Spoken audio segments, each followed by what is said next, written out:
மத்திய பாஜக அரசு கொண்டு வந்த தொகுதி மறுவரையறை மற்றும் மகளிர் இடஒதுக்கீடு மசோதாக்கள் பாராளுமன்றத்தில் போதிய ஆதரவு இல்லாமல் தோல்வியடைந்த நிலையில் தூத்துக்குடி வடக்கு மாவட்ட திமுக சார்பில் அமைச்சர் கீதா ஜீவன் தலைமையில் திமுகவினர் பட்டாசு வெடித்து இனிப்பு வழங்கி கொண்டாடினர்.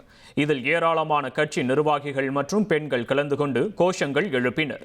பின்னர் பேசிய கீதா ஜீவன், இந்த மசோதாவின் தோல்வி தமிழக முதல்வரின் நுழைவாட்டிற்கு கிடைத்த வெற்றி என்று தெரிவித்தார்.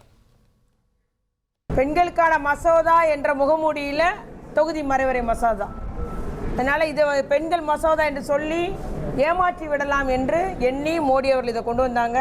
ஆனால் நம்முடைய எதிர்க்கட்சியாக இருக்கிற அத்துணை எதிர்க்கட்சியினர் ஒற்றுமையாக இருந்து இன்று தொகுதி மறுவரையறை அந்த மசோதா தோற்கடிக்கப்பட்டுள்ளது.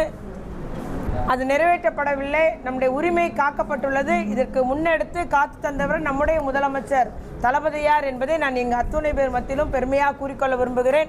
முதலமைச்சருக்கு நாம் அத்தனை பேர் சார்பாக நம்ம நன்றி சொல்றோம்.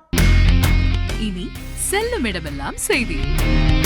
தந்தி டிவியின் வாட்ஸ்அப் சேனலை ஃபாலோ பண்ணினா செல்ல இருக்கும் இடமெல்லாம் செய்தி. இதோ QR கோட் இப்பவே ஸ்கேன் பண்ணுங்க, ஃபாலோ பண்ணுங்க.